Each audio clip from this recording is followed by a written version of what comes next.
Branded a gold digger. She wasn't liked. Many people thought she was a hard-nosed American out for what she could get. Labeled a ruthless social climber. Delighted, Your Royal Highness. She made an effort always to acquire both money and status. Denounced as an adulterer who plunged the monarchy into crisis. I think she was the most hated woman in the British Isles. For 80 years, Wallis Simpson has been portrayed as calculating and manipulative. Don't worry about me, I know what I'm doing. Loathed the establishment. If she were what I call a respectable whore, somebody who the prince could occasionally see in secret, I wouldn't mind that. And detested by the royal family. She's unsuitable as a friend, disreputable as a mistress, and unthinkable as a wife! But re-examine the evidence, and a different Wallis emerges.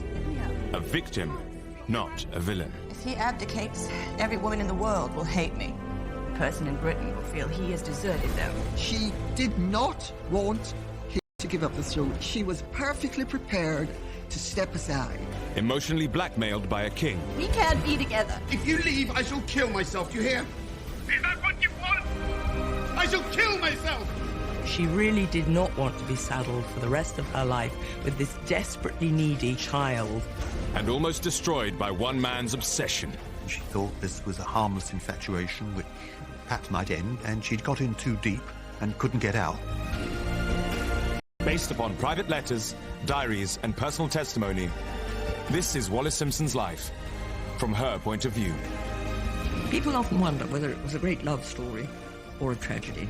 From her abusive first marriage in America to her second marriage to London, her chance meeting with Edward, Prince of Wales, and his infatuation that would tear her life apart. I definitely think of her as a woman trapped. I do not think of her as a woman who went out to steal the king.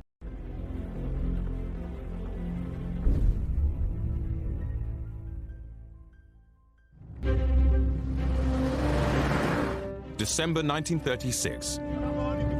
On the eve of Edward VIII's abdication, one woman pleaded with him not to give up the throne. That woman was Wallis Simpson. Please, don't do this. It's too late. The abdication papers have been drawn up. Wallis was accused of stealing the king from his country. But unknown to the public, she was desperate for a way out, even at the 11th hour. She didn't want to be the one blamed for this man falling in love with her and becoming obsessed by her. She wanted out, and he wouldn't allow her to leave. He refused, and he kept on refusing. I swear I'll be gone from this place and your life. Please, don't throw it all away. I can't see or the South Seas. But wherever you go, I will follow you. David, what have you done? She discovered too late that nothing was going to persuade him to accept any kind of compromise. Wallis was 40. She was scared, vulnerable, and at the center of the world's biggest scandal. But why did she feel trapped by the king? And how had events spiraled beyond her control?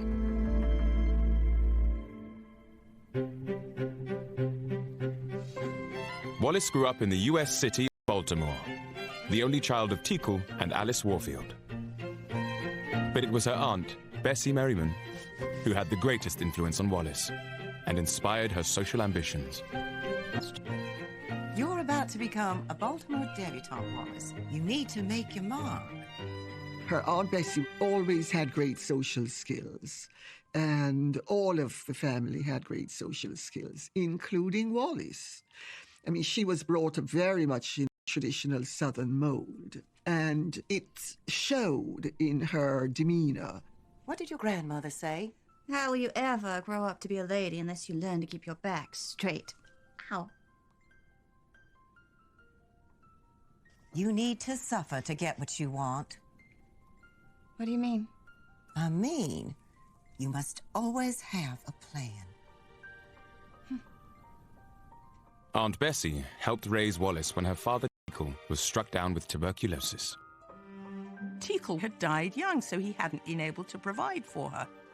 So in those circumstances, Wallis's mother, Alice, had to beg the Warfield family for money. Alice was forced to live on handouts from her late husband's brother, Solomon Warfield. Known as Uncle Sol, he'd made a fortune in the railways. Uncle Sol was very rich, but he wasn't always as generous as he should be. And there's something Rather awful anyway about having to rely on an uncle who doesn't actually have to bring you up, and so you're kind of always a bit at his beck and call. Uncle Sol's money did help pay for Wallis to attend a good school. They prepared their girls to enter Baltimore society. It was here she became best friends with roommate Mary Kirk. So, this is it. I'm packing it all away. Mary, did I ever tell you how my mother taught me to swim? She carried me to the edge of the pool and then dropped me in the water just over my head. Then and there I learned. Sink or swim. Oh, I love Mrs. Astor and Mrs. Vanderbilt. Mary, now is not the time for fools and the trappings of little girls. We need to make our mark. She grew up very much with a sense of wanting to climb to where she felt she belonged. And I think this is why money and financial possessions of any kind, meant so much to her throughout her life, because she had this sense of deprivation when she was growing up. She felt she was owed them, but she didn't have them. She was trying to ape, to emulate, to be part of that society, but she was just on the edge of it and longing to be included in it. While at school, Wallis was known for her sense of humor, hard work, and focus. She wasn't classically beautiful, but she oozed confidence and charm, and she loved to flirt. She liked the guys, and she made no secret of it, and she had sex appeal and was going to use it. And she was catnip for guys. Men loved her, and she loved men.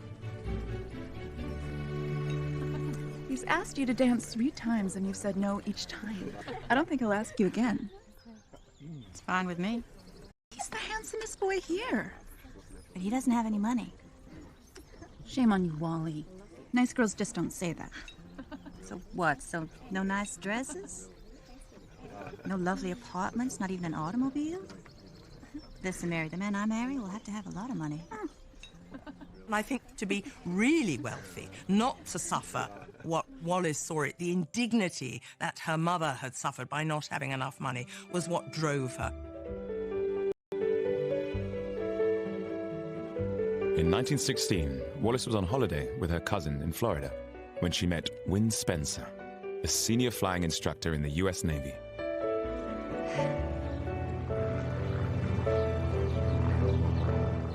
Win Spencer was dashing and charming and good-looking, and, like all bad boys, he had the aura of danger about him. Look at your target. You're breathing in my ear. I know. Well, stop it. Someone might see you. See me breathing in your ear? Yes, Win Spencer. You're here to help me with my golf swing. Your Uncle Sol likes me. Says I have my feet on the ground. Mm-hmm. Well, that's good for him. My mother says an airman's wife has no permanent home, constant change of station, and long nights alone waiting for her husband to return. What do you say to her? I said that's exactly what appeals. Wallis was just 19. Win was 8 years older, far more worldly and mature than the college boys she was used to. It was a whirlwind romance, and they married later that year. Not exactly the grand marriage her parents might have imagined for her, but she was probably swept off her feet. My attraction to Win is intensified by the glamour and novelty of flying. He and the other officers seem to me to belong to another race of men. Godlike creatures descended to Earth from a strange and adventurous realm. I didn't know how much security she would have thought that she was going to get with a man like Win Spencer, but I still think it was more to get away and start a new life than anything else. In her later writings, Wallis said her decision to marry was as much about independence as affection. Although my love for Win Spencer was real enough, there also lay in the back of my mind a realization that my marriage would relieve my mother of the burden of my support. I think Wallis was looking to escape the ties of money that she felt were ridiculously limiting her choice of action in life by being tied to Uncle Sol. As an officer's wife, Wallis was expected to entertain. She quickly threw herself into the social life. To her, Wynne was a heavy drinker. Their marriage was in trouble right from the start. Here, let me Wallis later wrote in her memoirs, I was to become aware, before our brief honeymoon was finished, that the bottle was seldom far from my husband's thoughts, or his hand. She married somebody who turned out to be an alcoholic, who used to beat her. His drinking fueled his violence, and his violence fueled his alcoholism. And you don't have to drink that. Can I help you? Wallis's love of entertaining and Wynne's drink problem were a deadly mix, even in public. Well, I was brought up to believe that one should be as entertaining as one can be at a party. And I want to know how you keep these so shiny. Her husband had a jealous and sadistic streak, and he wasn't afraid to show it. When I am being good, I generally have a bad time. And when I'm being bad, the opposite is true. Why not? One can only imagine that the anger and jealousy he felt was fueled by Wallis's natural flirtatiousness. Wynne's alcoholism was a major problem in the marriage, but not the only one. Of course, nobody knows why Wallis couldn't have children. I think probably they were sexually incompatible, and that Wynne Spencer found that deeply frustrating, and Wallis, of course, being inexperienced, didn't know how to deal with this. For a while, Wallis did what other abused women of the time were expected to do. She put up with it. She tried repeatedly to stop it one night in 1921. What is this? Oh, don't start. You said you'd cut down. Just count it, will you? So what? Cutting down just means hiding it from me? No, in my book, it means a wife minds her own damn business. Please. Wynne, this isn't doing you any good.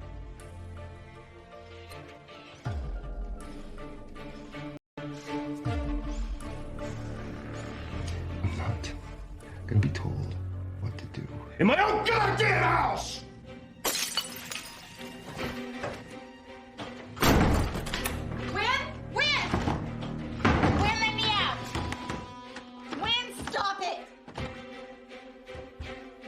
I think it was deeply unpleasant, and he was a strong man who wanted his own way. I think you can probably imagine the level of abuse.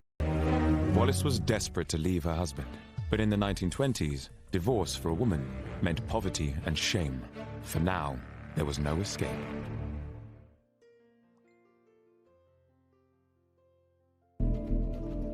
By 1921, Wallis had been trying for 5 years to make a success of her marriage to US Navy pilot Wynne Spencer.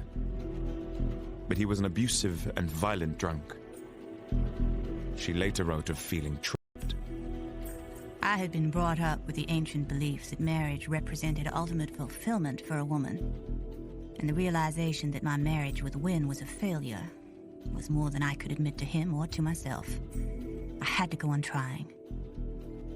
Of course, even more difficult to face up to would be the prospect of actually leaving him. Divorce was neither cheap, nor easy, nor straightforward in this era. Of course, it existed, but for many women, remaining trapped in an unhappy marriage was a preferable option, because at least being a married woman, that gave them some level of independence, assuming they had money as well. Whereas if they actually went through with a divorce, they were outcasts from society.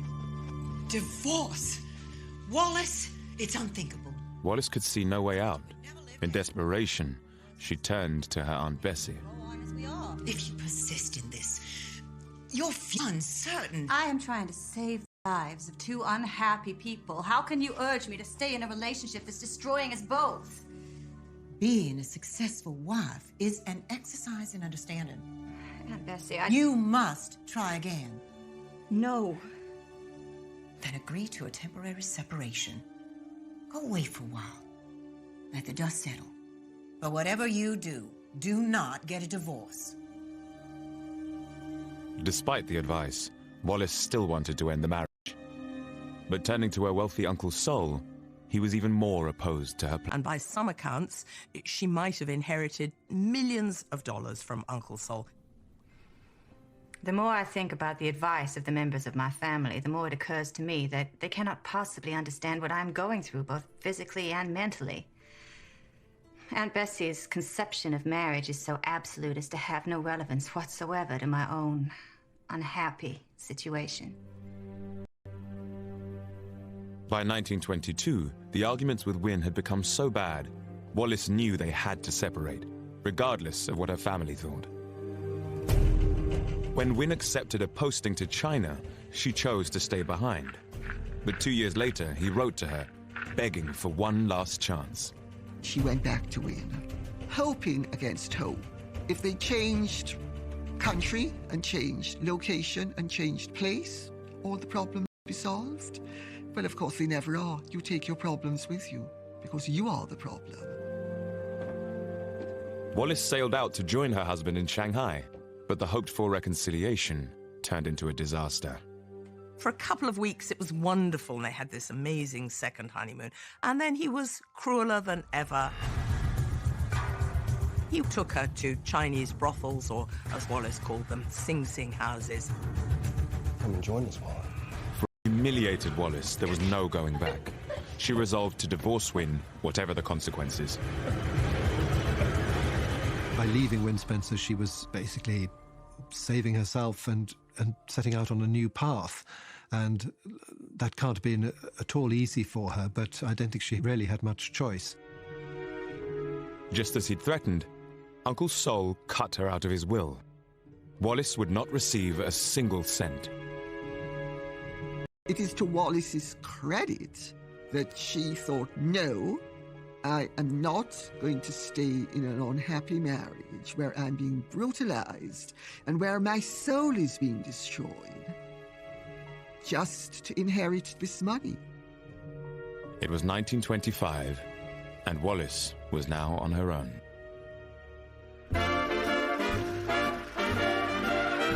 Returning to America, Wallis would have to wait another 2 years to be legally eligible for the divorce. During that time, she met up with her old school friend, Mary Kirk, now married and living in New York.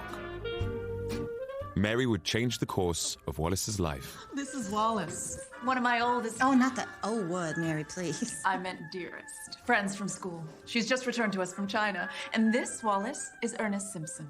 Delighted to meet you. Your English, oh, I love your accent. From my father. They're born right here in New York. I don't think my grandmother ever invited a Yankee into her house. Mind you, she also said never allow a man to kiss your hand or he'll never marry you. Thanks for the warning. I'll try to bear that in mind. Ernest Simpson worked for his father as a shipping broker. He was a naturalized Briton who'd served in the Coldstream Guards. When he met Wallis, he'd just separated from his wife after 4 years of marriage. I think Ernest was completely blown away by Wallis's charisma. It's this ability to enter a room and to have all eyes on her. Ernest and Wallis were different kinds of personalities, but I should think after Wynne Spencer, he was a godsend. Ernest is reserved in manner, but with a gift of quiet wit. Always well-dressed and a good dancer. He's fond of the theatre and obviously well-read. He's an unusually well-balanced man. Is he right for me? We're poles apart. But maybe that's a good thing. This time.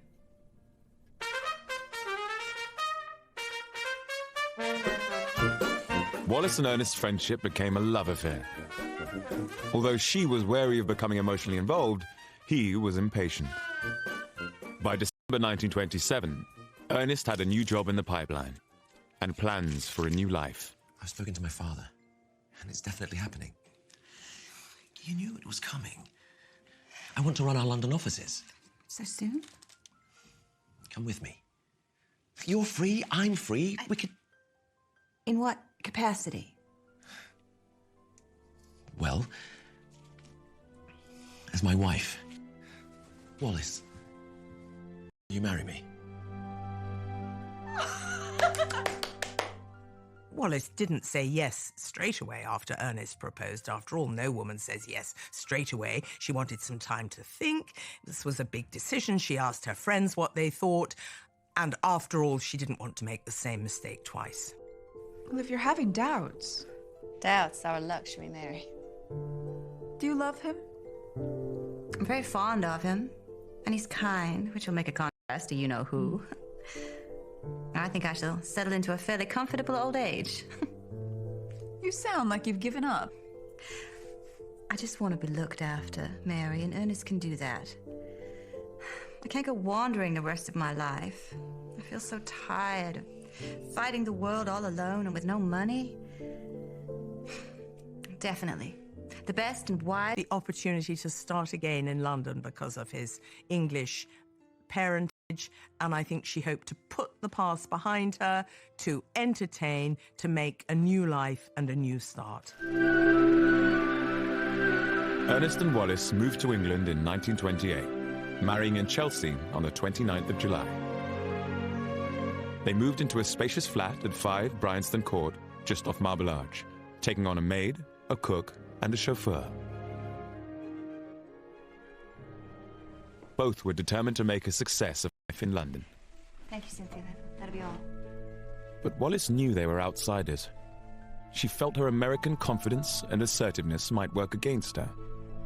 What is it, darling? I was just thinking about my mother. I do miss her. I'll never forget what she said to me about you. My mother? Just after we got married. She said, now let me get this right. You must remember that Wallis is an only child. Like explosives, she needs to be handled with care. I can see where you get it from. She always taught me to speak my mind. I think you should be yourself. Well, that doesn't work here. English women must never forget their second-class status and always remember to bite their tongues. I think Wallis was fairly well aware of the intricacies of the British class system, or if she wasn't when she arrived, she quickly became so. She was very good at sussing out what the form was with those around her. And on the other hand, she did have a natural American frankness, which people seemed to like. And also, because she was American, they would have excused it. Ernest already had society connections from his days as a Coldstream Guardsman. But it was his sister, Maud Carr Smiley, who swept him and Wallis into the scene. Maud Carr Smiley had married into the British and, in fact, Irish aristocracy and had made extraordinary inroads into society. So she was really the stepping stone. She was very eager to help her younger brother, Ernest, and his new bride. I don't believe you. It's absolutely true. We just got talking, and I told her you'd been teaching me about British history. And she said, well, do you? I said, well, badly. At golf, and it gets worse. And then she said, well, you must come to the house this weekend. And that's when the penny dropped. And that's when the penny dropped. She's Lady Sackville West. And you had no idea you were talking to a fanatical bridge and golf-playing aristocrat? Absolutely none. You're such a liar, Wally. And get on in society and establish themselves as interesting people. Ernest and Wallis succeeded. Throughout 1930, their social circle expanded, mixing with the diplomats, bankers, and members of the aristocracy. Those connections would soon change the course of history. They were about to open the door to the most glamorous figure in all of British society. The King's eldest son, Edward, Prince of Wales. Delighted, Your Royal Highness.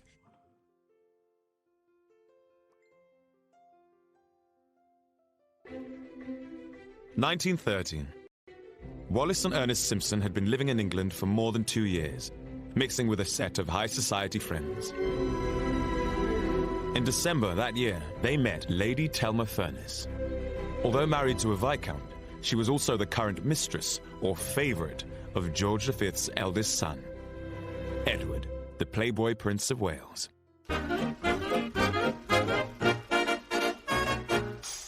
He rather rejoiced in the nickname of the Playboy Prince. He was young, dashing, intelligent, articulate, all the qualities his father rather lacked. He possessed in spades. He delighted in conducting a vigorous nightclub life and wearing the wrong clothes in the wrong place at the wrong time. He wore sort of Fair-Isle sweaters and open-neck shirts and caps on the side of his head, sort of winked to the girls and a lot of nudge, you know. He was the dazzling new thing. He was film star of royalty. He liked anything modern. gramophones, dancing the Charleston, wide-trousered clothes rather than narrow ones like his father, bright check suits, anything to go against the grain. Edward had courted a string of married women, and Lady Telma was the latest. In January 1931, she was hosting a weekend event at her home in Leicestershire. In order to be seen with her, the Prince of Wales always needed a chaperone for their weekends away, and often the chaperones were different people, so Telma thought one weekend she'd invite her American friend Wallis Simpson, who was newly married to Ernest. As the day approached, Wallis was suffering from a heavy cold, but she wasn't going to pass up the chance to meet the heir to the throne. Wallis, are you sure you should be going? After what I spent on hair and nails? Come on, Telma. Oh, show me again. So, you put your foot behind you, and then this. Well, I just don't think Americans are built for curtsies. Can't I just make him a cocktail? Protocol, Wally. Oh, shush. The prince doesn't give...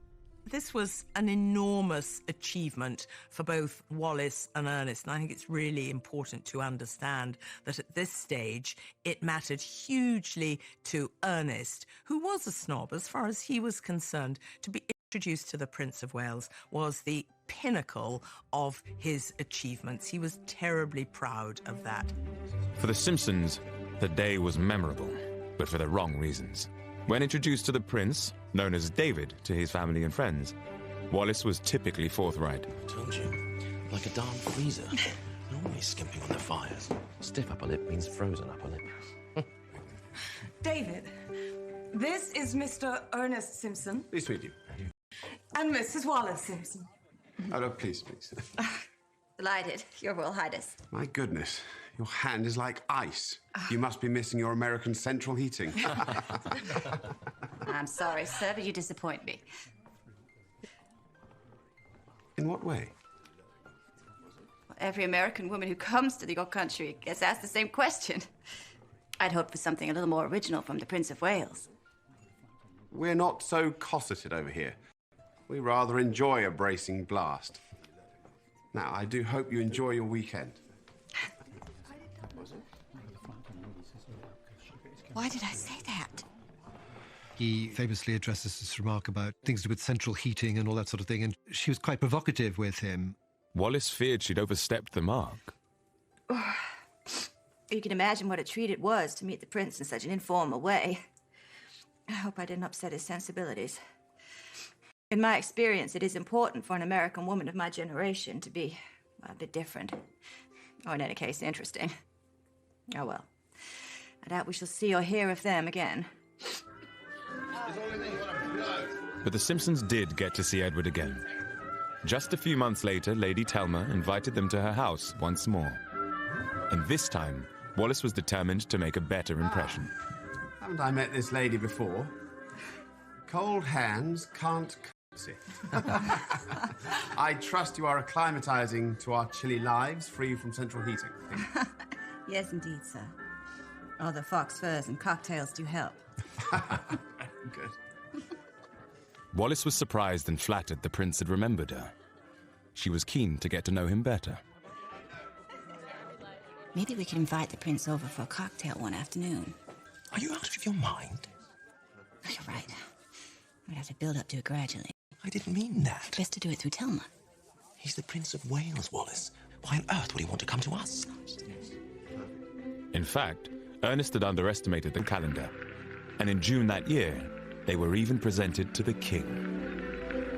Now, this is extraordinary for a divorcee to be presented at court, and it was only because of Telma encouraging Wallis and Telma even lending Wallis her clothes that she was able to be presented to the king.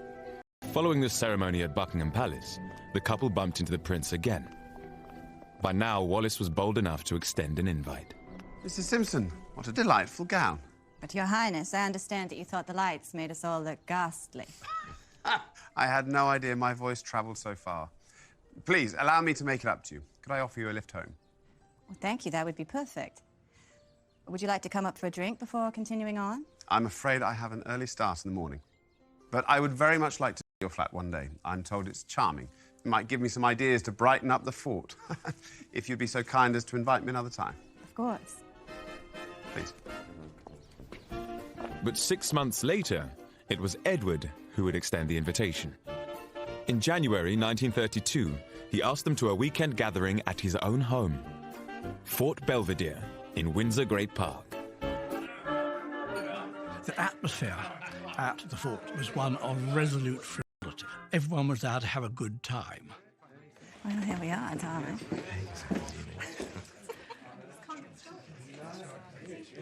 This being your first visit to the fort, I thought I'd tell you the rules.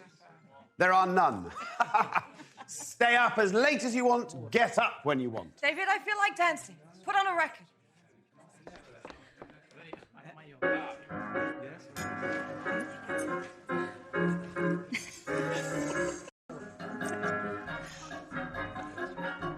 Wallis represented something very fresh. She wasn't deferential. She was witty, she was charming, she was sparkling. She was great fun to be around. It had taken 12 months since they first met, but the Simpsons were now part of Edward's inner circle. We need some expert help here. Darling, you are urgently required at the jigsaw puzzle table. Aha! There's something I've been meaning to ask you. Yes? Mrs. Simpson, could I interest you in a game of Red Dog? That sounds like a cocktail. And what would a Red Dog cocktail taste like? I'm sure I don't know, Your Royal Highness. Wallis and Ernest had got their wish. They were now at the pinnacle of London society. They must have felt like the cat had got the cream. I mean, they were right in the centre of the most interesting part. Me, and do not curse this poor attempt at thanks in verse. Our weekend at Fort Belvedere has left us both with memories dear of what, in every sense, must be princely hospitality. Very good. Very good. Bravo.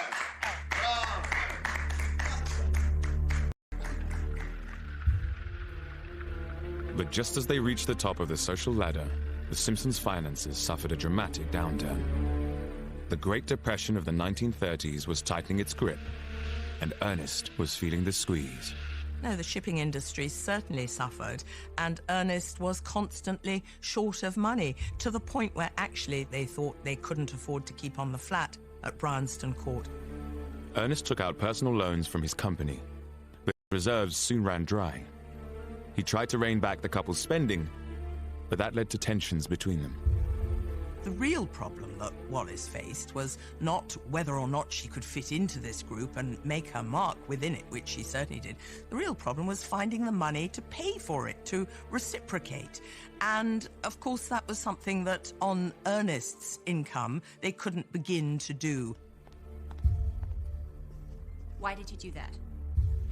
Because having a chauffeur is simply one luxury too far. I've given him his notice, and that's that. Think how it will look to everybody. Thought you didn't give a damn about convention.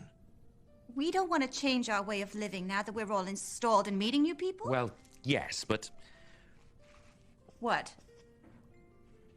we're going to have to cut back on the soirees. For God's sake, Wallis, join the real world. You know what's going on out there. We're not the landed gentry like your new pals. You may not have noticed that I am out all hours working. People's businesses are collapsing left, right, and center. It's affecting everybody. Yes, and us too. Despite the rows over money, the couple kept up their efforts to remain part of London society. They continued to throw raucous parties at their flat. Edward was a regular visitor, often entertaining other guests long into the night.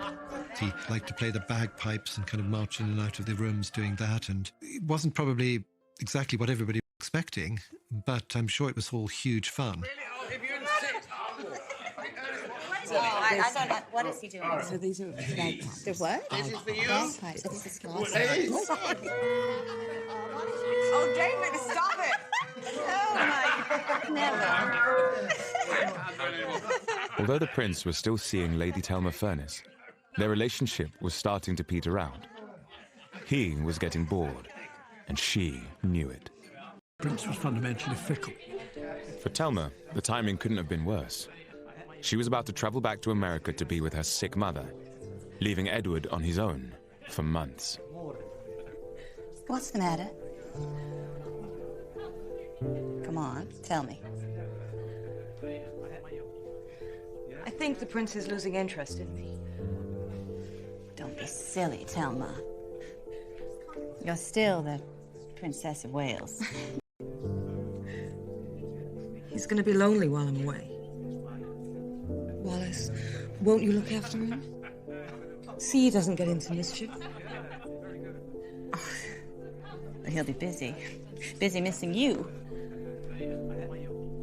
But of course, Thelma, I'll look after the little man.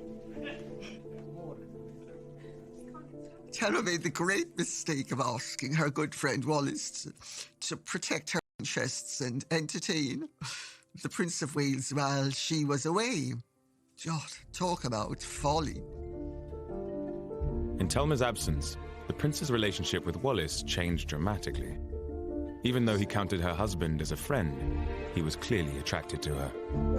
They had interests, genuine interests and connections on a human level that neither one had realized before. And Wallis's great gift with him as well was he could speak about things to her and she listened and she responded. I am curious, Your Highness, to know what a prince's working day consists of. Really? It'll just bore you. On the contrary, I couldn't be more interested. Imagine having to make 1,000 speeches and never once being allowed to say what you really think yourself. It must be very difficult. Modern age needs a modern monarchy. I just find myself frustrated and blocked at every turn.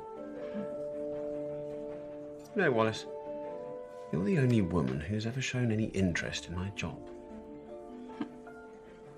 Of course, Edward lapped this up. It's wonderful for him. And he finds in Wallis somebody who's deeply and totally sympathetic and prepared to listen, however boring it is, however much time it takes. In her memoirs, Wallis would later recall this moment as a turning point. It was as if a door had opened on the inner fastness of his character.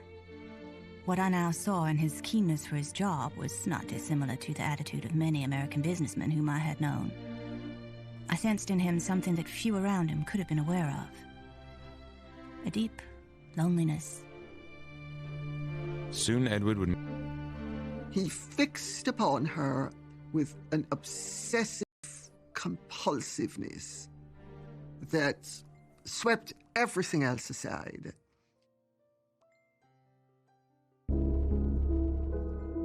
In 1934, Prince Edward's mistress, Lady Thelma Furness, went on a trip to America. He immediately switched his attentions to her friend, Wallis Simpson. Over the next few weeks, Edward attended a series of dinners and parties at the apartment Wallis shared with her husband, Ernest. As they got to know each other, he used to love going round to their flat and having drinks and things, and he felt very sort of comfortable and happy there. The Simpsons had once both craved the prince's attention.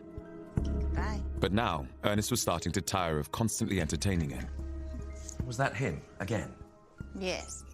The little man is coming over. I've so much work to do tonight. Can't you put him off? Certainly not. Just excuse yourself at some suitable point. The prince won't mind. Are we really the only people who can entertain him? Well, don't you think he deserves a little place where he can just be himself? You talk about him like a bird with a broken wing. What's got into you?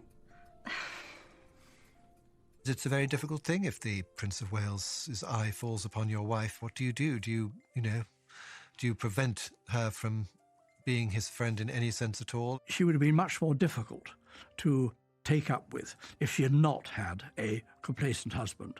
And so in a way, Ernest Simpson was a necessary part of the picture. Due to heavy work commitments, Ernest would often leave Wallis to entertain Edward by herself. There was gossip, but she insisted they were merely friends. I am not in the habit of taking my girlfriend's beau. The prince and I are together a lot, and of course people are going to say things. I think I do amuse him. I'm the comedy relief, and we like to dance together. But I always have Ernest around, so all is safe. But Edward saw it differently. Lady Thelma had been away for 2 months. As soon as she returned, he made it clear their relationship was over. I'm sure she intended to resume her position as before, but by then, of course, Mrs. Simpson had become much closer to the Prince of Wales, and unfortunately, such was his way that once somebody disinterested him, he just iced them out. He was not kind to her. He didn't let her down gently. He suddenly tells his telephone operators no more phone calls are to come through. She's just immediately removed from the scene. In Thelma's place, Wallis had become the new object of the prince's affections. Edward now started to invite. There were also lavish days at the races. But at Buckingham Palace, his relationship with Wallis was causing the king and queen concern. They thought she was a vulgarian, a commoner, an American. Hard to say which of those was worse. And, of course, were horrified by the fact that she'd been divorced, because if you were divorced in those days, you would not have got asked to the palace. Make sure Mr. and Mrs. Simpson are not invited to any Silver Jubilee function.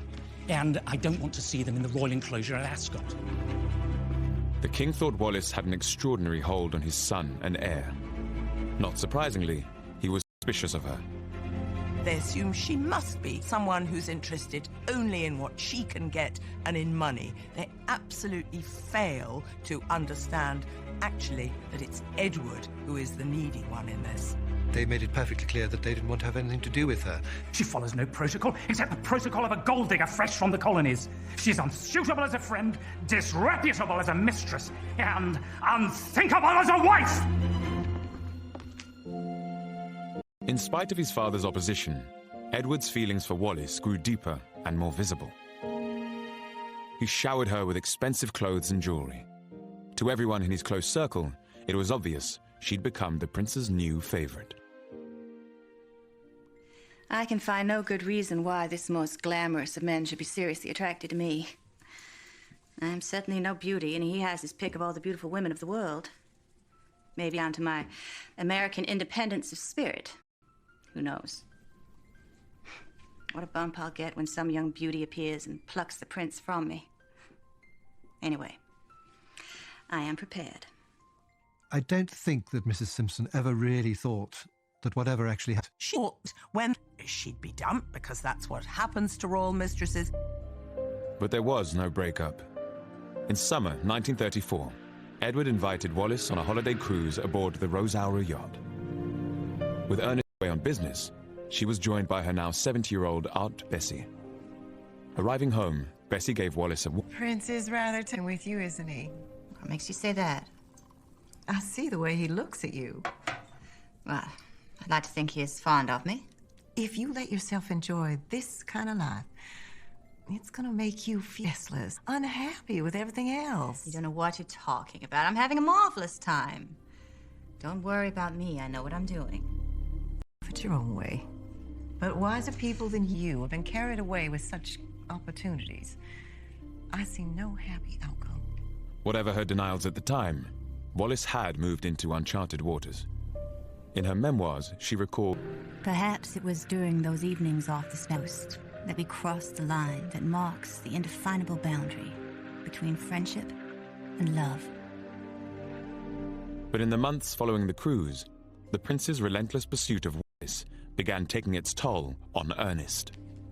He was a husband staring an affair in the face. It's not an easy thing to have these sort of triangular relationships. No, it's all very complicated, and, the Prince of Wales was rather used to getting his own way. Isn't it wonderful? David's invited us to go skiing. Skiing? I've got business in New York. What? It's all arranged. I can't very well back out now. So that's it. You've made up your mind to go alone. Can't you see what an opportunity this is? I feel like I'm Wallis in Wonderland. More like Never Never Land with Peter Pan. I thought we might have gone to New York together. I see now I was wrong. It's not particularly nice being London's most celebrated cuckold, which is what he was. But he just had to take it. I mean, he certainly never bleated to anybody about being cuckolded. I mean, you don't think in terms of being a cuckold, you know? It's the mark of a cad, not a gentleman, to speak about being cuckolded. At the same time, the prince was becoming more needy and demanding. He started writing childlike love letters referring to W.E., Wallis and Edward, and he grew increasingly jealous of having to share Wallis with her husband. Oh, a boy does miss and want a girl here so terribly tonight. I do hate and loathe the present situation, and I'm just going mad at the mere thought, let alone knowing that you are alone there with Ernest. God bless W.E. forever, my Wallis. You know your David will love you and look after you. He fixed upon her with an obsessive compulsiveness that swept everything else aside.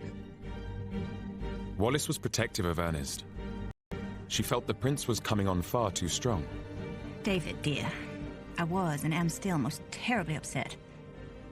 One can't go through life stepping on other people. You only think of what you want and take it without the slightest thought of others.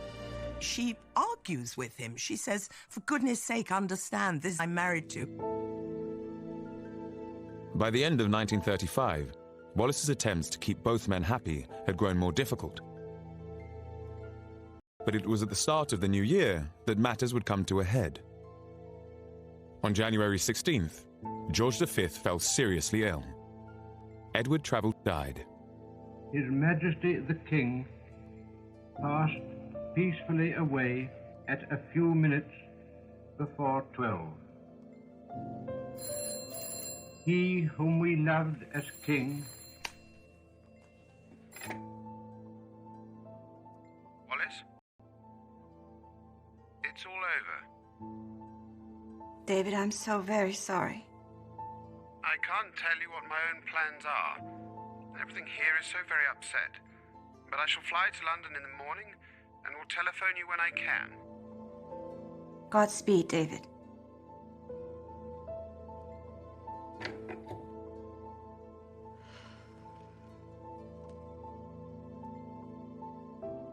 God save the king. I suspect that is the last time we shall be hearing from him. I think she thought it would end now because it would no longer be acceptable for her to be the mistress of a king. But it doesn't happen like that because actually Edward's need for her is greater. It's pathological. It's obsessional. Edward tightened his grip on the woman he loved.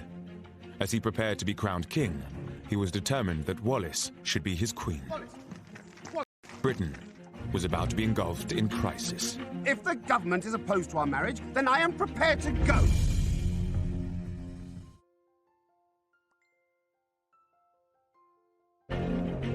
By January 1936, Ed, Prince of Wales, had become besotted with Wallis Simpson. He bombarded her with gifts and obsessive love letters, even though she was still married to her husband, Ernest. When his father, George V, died, the prince inherited the throne. According to ancient tradition, the news of the accession was read out in public. God save the king! Edward had invited Ernest and Wallis to watch the ceremony with him from St. James's Palace.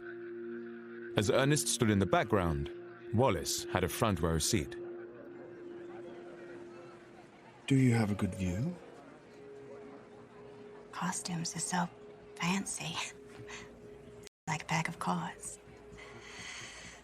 All this, your life is going to be very different now. Of course it will. Nothing will change my feelings for you. But David, everything around you is going to change. Can't you see that? The scrutiny, the expectations. Nothing will ever be the same. Edward and Wallis had been in a relationship for at least a year, but the British public knew nothing of it. Edward's friend, Press Baron Lord Beaverbrook, had persuaded Fleet Street to suppress the story. But for the select few who were in the know, Edward had made a terrible misjudgment by being seen with Wallis. They included Tory MP Duff Cooper. Here is the extract from my father's diary about the proclamation. This is just the kind of thing that I hope so much he won't do. It causes so much criticism and does so much harm. Already people are beginning to talk about her and to criticize him. If she had been a single American girl, they would have viewed it quite differently. But it was the fact that she'd already been divorced and she was married to somebody else. Now as king, Edward's need for Wallis grew stronger than ever. I have had to be at the new king's beck and call, being the only person he really has to talk things over with, and I am implored on all sides not to leave him, as he is so dependent on me, and I'm considered to be a good influence. But it is quite seductive to her when people start telling her that she's actually quite a good thing, that Edward is now a reformed character, that he's disciplined, that he's turning up for meetings on time. And she thinks, well, maybe I could have a role to play. But Wallis was leading a double life. Amidst the excitement of being so close to the new king, she still had a husband. She was becoming increasingly torn. David is lonely and needs companionship and affection. Otherwise, he goes wrong. Ernest has, of course, been marvelous about it all. He has the makeup of a saint and far too good for the likes of me. But by March 1936, Ernest couldn't bear sharing his wife any longer.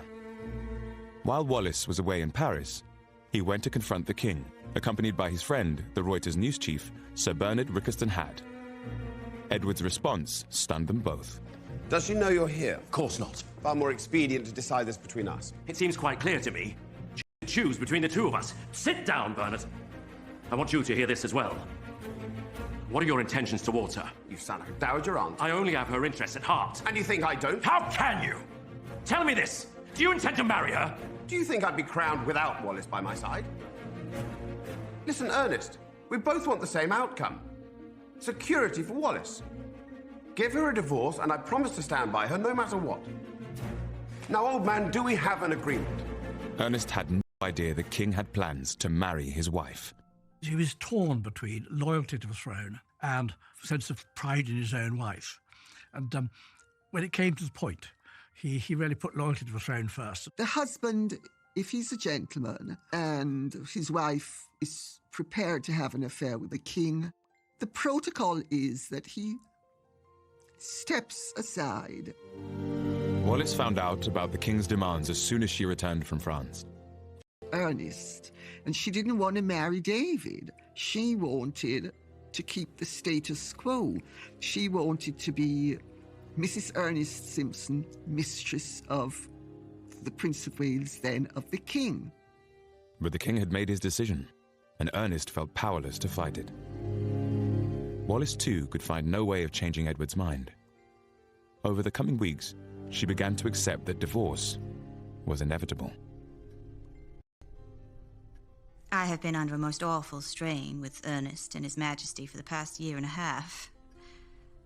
It is not easy to please, amuse, and placate two men, and to fit into two such separate lives, which is what I've been trying to do.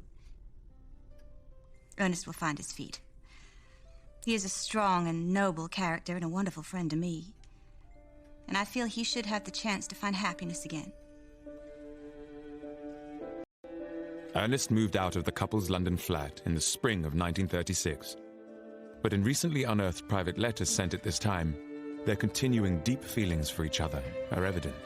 My dearest Wallis, I think something in me quietly died when I closed the door of the flat for the last time this evening.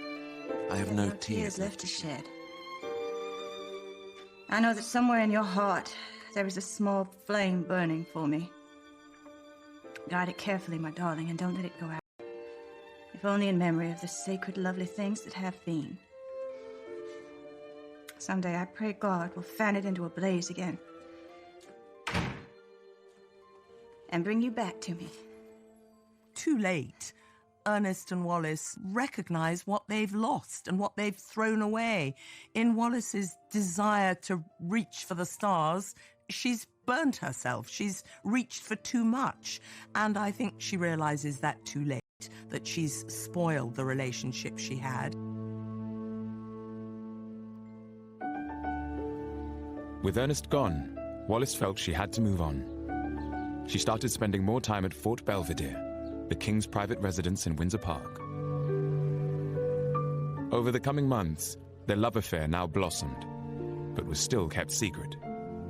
Edward wouldn't be satisfied until they were man and wife, and their relationship made public. It's got to be done. Sooner or later, my Prime Minister must meet my future wife. Oh, David. This idea. They can't stop me from marrying you, Wallis. Oh, stop it. I've said it time and time again. I know for them the idea is impossible. Rest assured, my darling, I will manage it. Persuade the establishment, and he was doing little to help his case.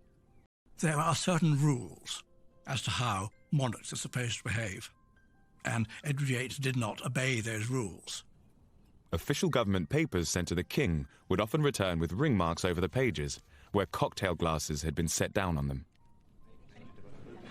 And both Edward and Wallis often spoke freely about private government business, causing damage and gossip.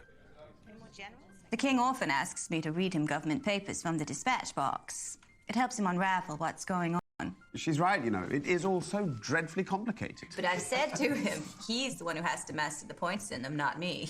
It's all right, my darling. I'll soon have it all down, tickety-boom. I know you're a sweetheart. The careless table talk soon reached the ear of the Prime Minister, Stanley Baldwin.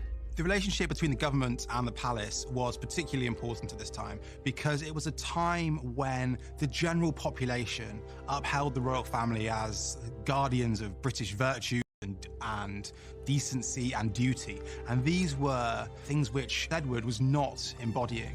And there was a fear that his antics could start to undermine the credibility of the royal family. And with it, the backbone of British life, society, and government. Baldwin's own fears were so great he took an unprecedented step. He ordered Edward and Wallis to be spied on. I'm concerned about the King's relations with Mrs. Simpson. If it becomes generally known, the country won't stand for it. Please. If she were what I call a respectable whore, you know, somebody who the prince could occasionally see in secret, I wouldn't mind that. But this is... And you know, talking to him is like talking to a 10-year-old boy. He doesn't seem to grasp the issues at stake. He seems almost bewitched. I have never in my life met anyone so completely lacking in any sense of the beyond. He asked Special Branch to start following her, to checking up on people with whom she's met, she's spoken with. The investigation revealed some disturbing findings about Wallis's social circle. Some of Wallis's friends were known to be at least sympathetic to the far right in Britain and even in Germany. For Baldwin, this was enough. He began restricting the amount of sensitive information that went before the eyes of the king. But by then, Edward and Wallis were also under surveillance by the media. Their affair was about to be exposed to the world, and Wallis's life would be torn apart. I am plastered all over the papers, accused of the most awful things.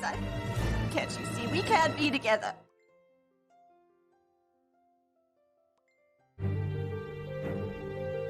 In August 1936, Edward took Wallis and a group of friends on a cruise of the Adriatic Sea. The British press kept to their self-imposed code of silence.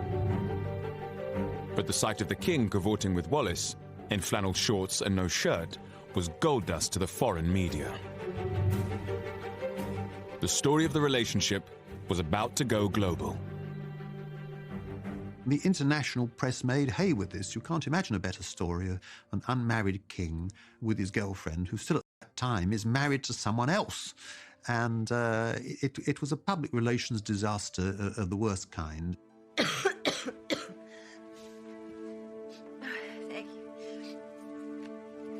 Following the cruise, Wallis was laid up in bed with a heavy cold. She only learned of the newspaper reports from a set of clippings sent by her Aunt Bessie.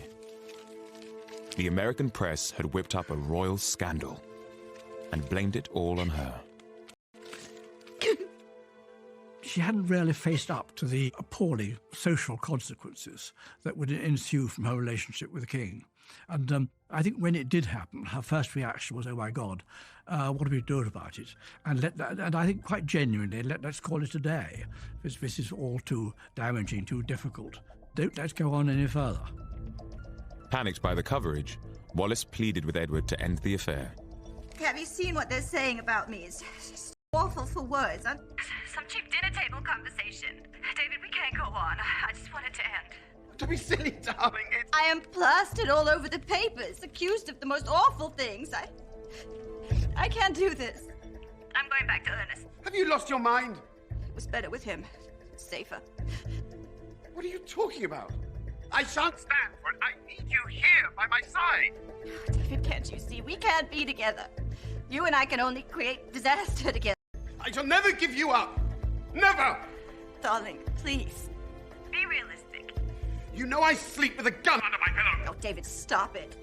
If you leave, I shall kill myself, you hear? Is that what you want? I shall kill myself!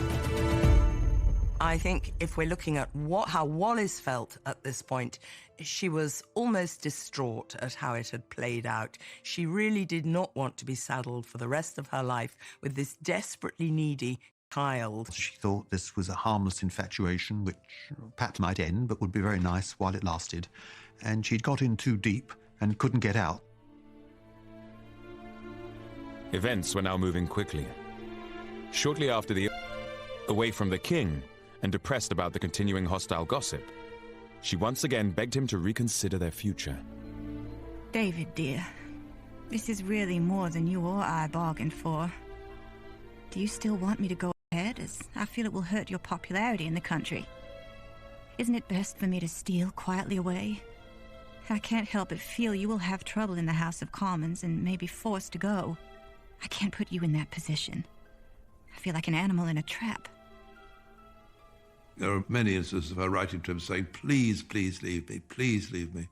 It's not going to be good for you, it's not going to be good for me, I'll be hated forever if and it's just not going to work, and he just wouldn't leave her. The day before her divorce, Wallis felt she'd lost control of her life. She was in turmoil. I really can't concentrate on anything at the moment.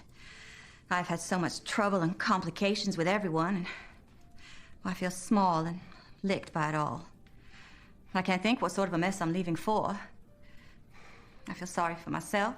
I feel sorry for the king, and I don't understand myself, which is the cause of all the misery. She was being propelled and catapulted in a direction that she did not want to go into. On October the 27th, Wallis was granted her decree nisi. Although it would take another 6 months for the divorce to be finalized, Edward's plans to marry her gathered pace. But now their relationship came under even closer government scrutiny. The wife of the king becomes the queen, and therefore the person whom the king marries has to be acceptable to the people. Now, who determines whether the king's wife is acceptable to the people? The answer is the elected government, and that was represented by the Prime Minister Stanley Baldwin. And Baldwin took the view from the beginning that she would not be acceptable as queen. If the government didn't like who the king wished to marry, they always had the option of resigning en masse and forcing some sort of constitutional crisis. As opposition to the marriage mounted, Edward's press secretary, Alec Harding, took soundings from establishment figures. He then wrote to Edward, saying the government would absolutely not accept Wallis as queen. Wallis, something rather serious has happened. I had intended to keep it from you. Read Harding's letter. It's utter impertinence. He says the government is meeting to discuss us, and that I should be warned of constitutional implications. To use rather a good American expression, they're going to give me the works. I think he's trying to do the right thing. He's warning you that the government will insist that you give me up. They can't stop me, Wallis. I will marry you. Fighting, then it would just mean tragedy for you and catastrophe for me. I am going to send for Mr. Baldwin to meet me at the palace tomorrow. If the government is opposed to our marriage, then I am prepared to go. Edward had realised that he was going to have to choose between Mrs. Simpson and country, and there was absolutely no flicker of doubt in his mind that his choice was going to be Mrs. Simpson. She wanted out, and he wouldn't allow her to leave. He wouldn't allow her. He refused, and he kept on refusing. Everything is going wrong and more wrong, and I'm very tired with it all. Knowing David as I do, I am doubtful that anyone, including me, can change his mind. But if I stay and my pleas fail, I will always be accused of secretly urging him to give up the throne. She was sensible enough to see it was a very rocky road ahead. And I think she genuinely did not want to marry him. Having been warned of the looming constitutional crisis, Edward summoned Prime Minister Baldwin to Buckingham Palace. Neither man was prepared to give ground. The government would not object to you having a mistress, but we cannot countenance you marrying her. Now, I would suggest we go ahead with the coronation, and then perhaps you would have some time to reconsider. Prime Minister, I cannot entertain such a proposition. I would be crowned with a lie on my lips. Then I'm afraid I see only 3 ways of finding a resolution. You finish your relationship with Mrs. Simpson and remain king. You marry her against the advice of your government, which would then be forced to resign, or you step down from the throne. The king did not have many options. Baldwin said, you can either give up Wallis Simpson and stay king, or you can abdicate. I've made up my mind and I will not alter it. I will abdicate and marry Mrs. Simpson.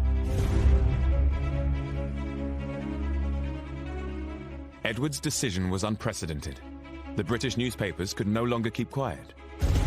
On the 3rd of December, 1936, the affair between the king and Mrs. Simpson finally made the headlines. And the press verdict on Wallis was damning. Have you seen this? Yes. It's not good, is it? Good. You've seen the letters I've received, some of them threatening all sorts. I feel like a hunted animal. I had no idea it would be anything like this. Darling, we just have to hold our nerve. You don't seem to understand. They're not just attacking you personally. David, it's still not too late to reconsider. I'm begging you. It's impossible. I can't change what's in my heart. This was the first time the British public had heard of Wallis Simpson, let alone that their king was intent on marrying this American divorcee.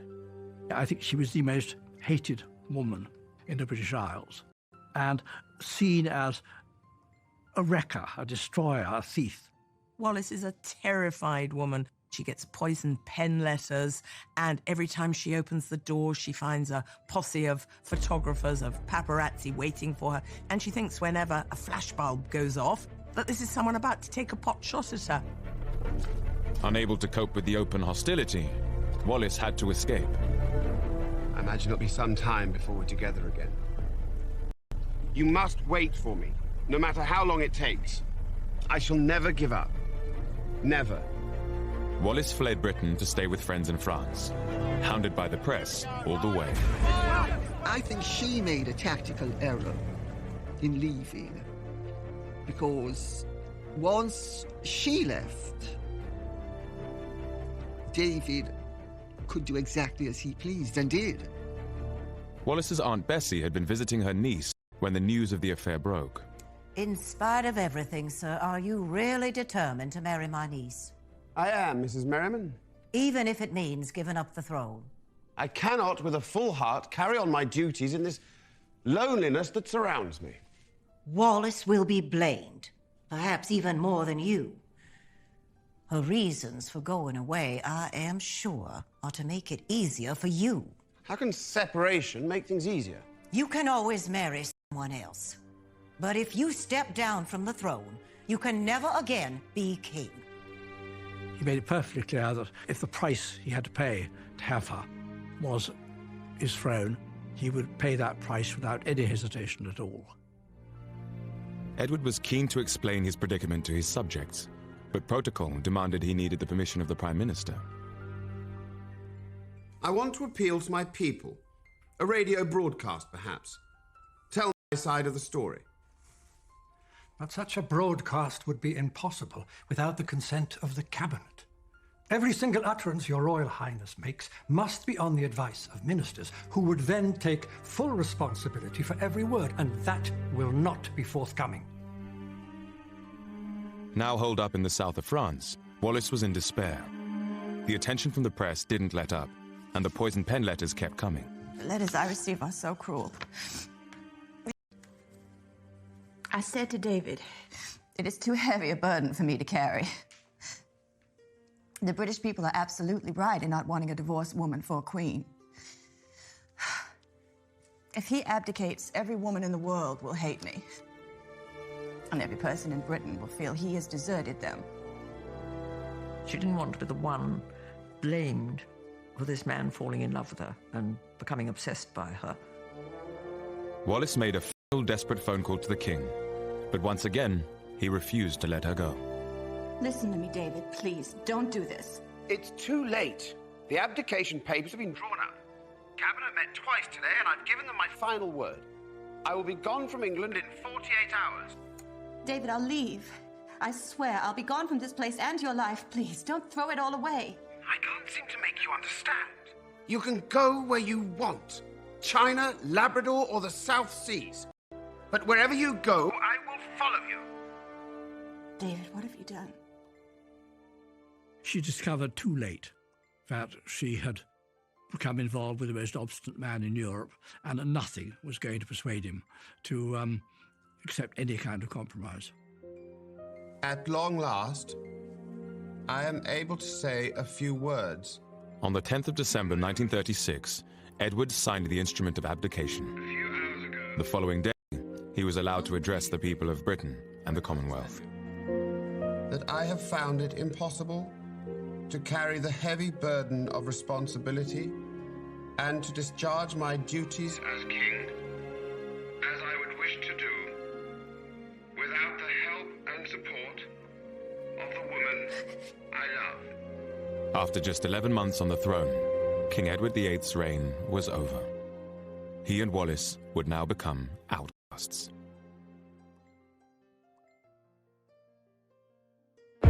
With the UK gripped by a constitutional crisis, Wallis Simpson had begged her lover, King Edward VIII, to leave her and remain on the throne.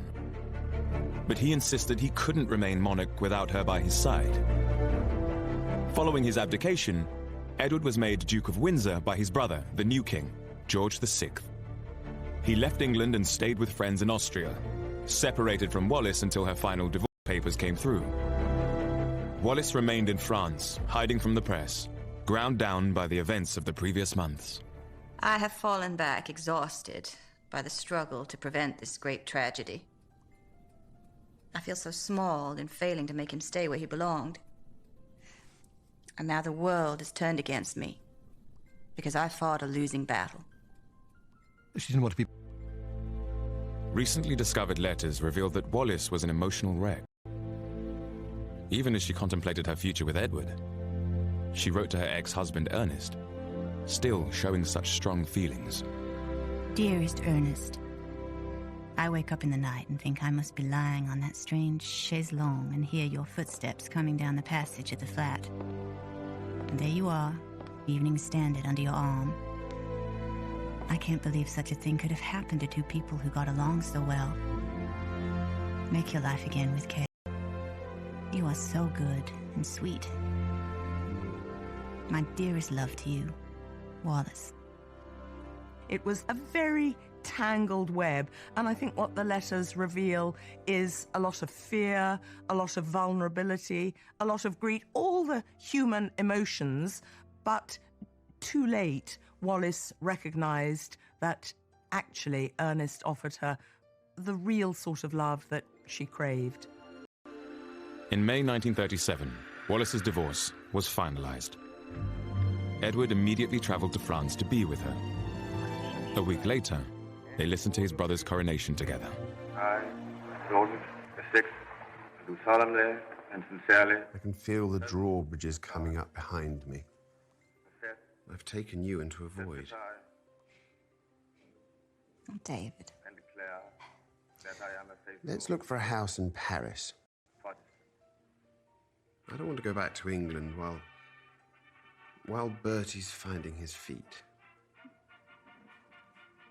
You must have no regrets. I have none. What I know of happiness is forever associated with you.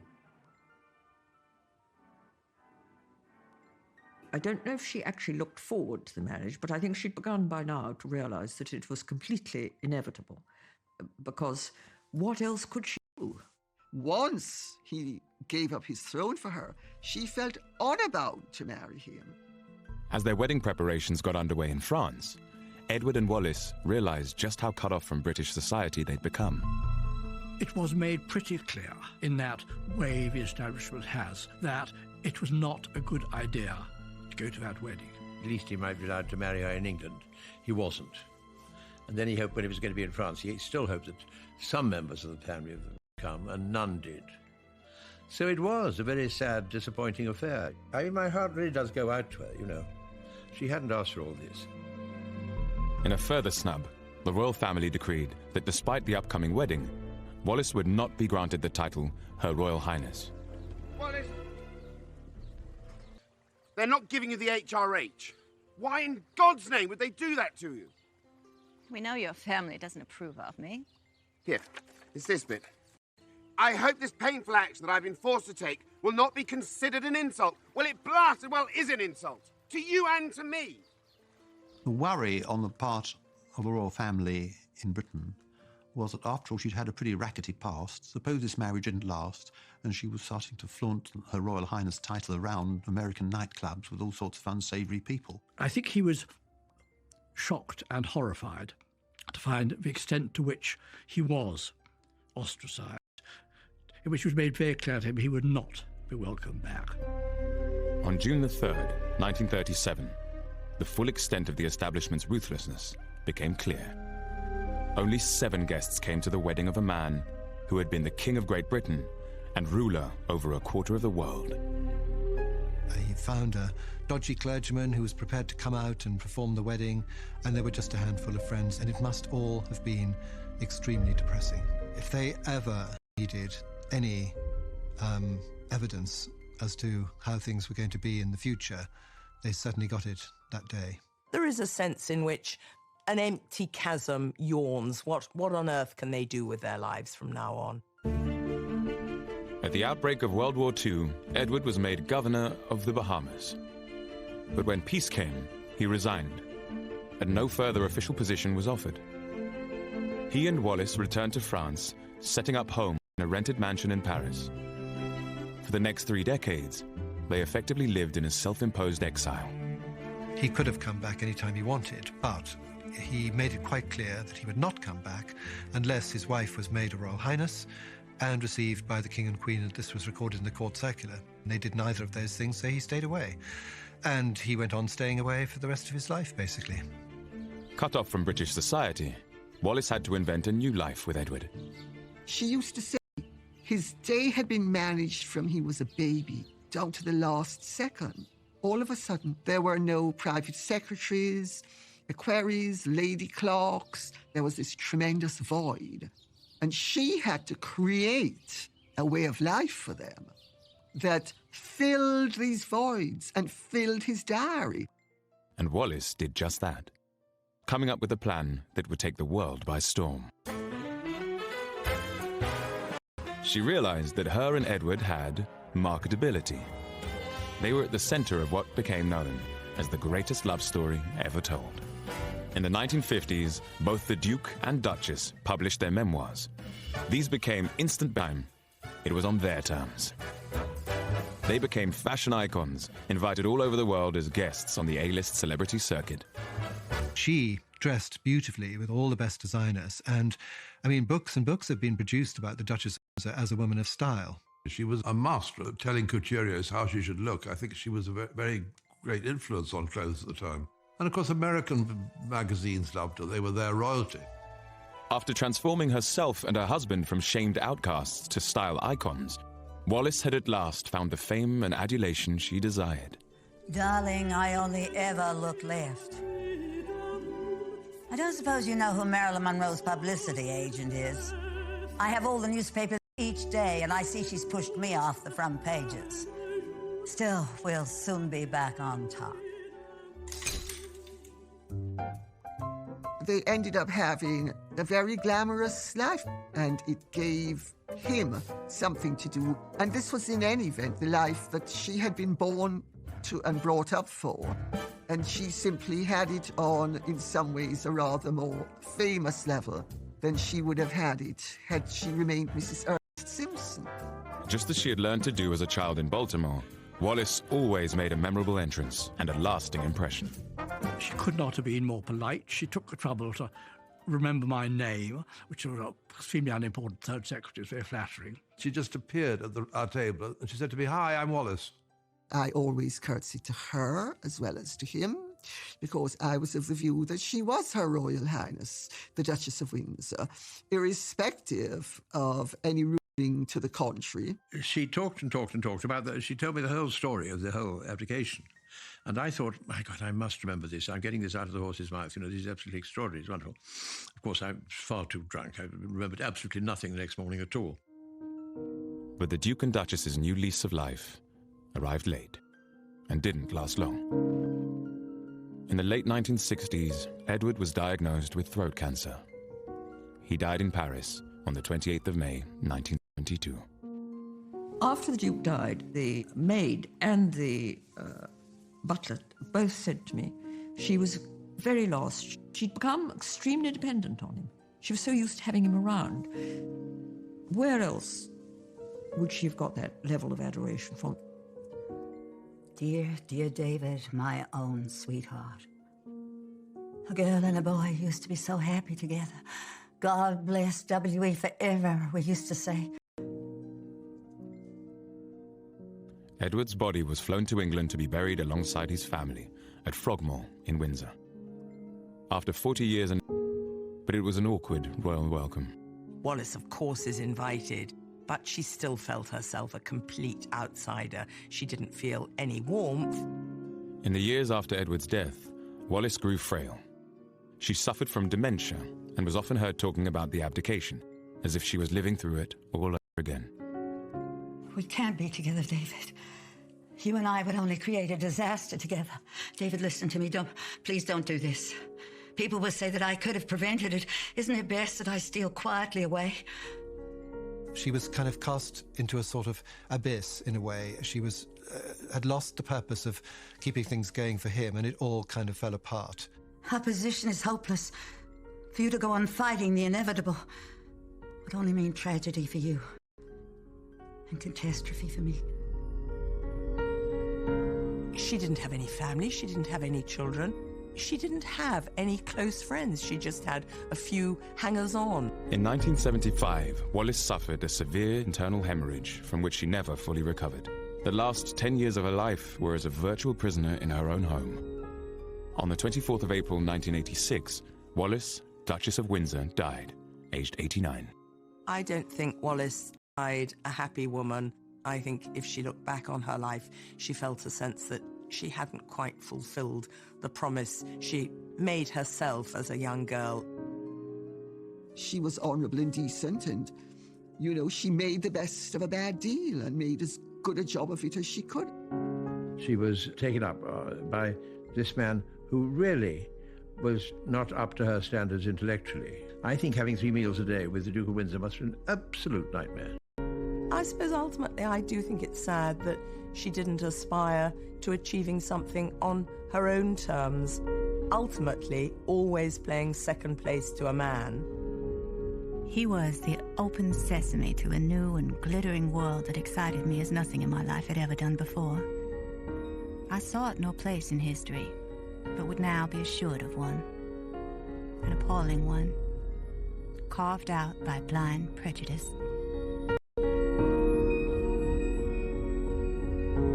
After the break, we're headed to Leeds, where Marvin Humes and Maya Jama are getting ready to host the biggest night in the urban music calendar, the Mobo Awards 2017.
December 1936, on the eve of Edward VIII's abdication, one woman pleaded with him not to give up the throne.